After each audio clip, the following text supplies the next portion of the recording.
In this video, we are going to see that if you forgot your username and password on Netflix application, and currently you can use that on your Android phone, but you want to just find the password so that you can log in, let's say, to other devices and so on.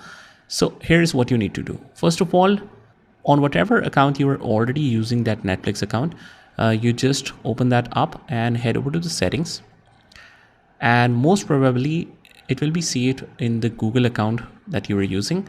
So you will scroll all the way down to the bottom, and where it says user and accounts, you click on that, and from here we click on the passwords at the top.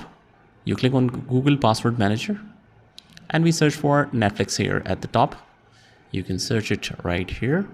It will ask you for the mobile phone verification, whether it's a fingerprint, whether it's a passcode, whatever. You will just approve that. And here are all of the accounts with the password.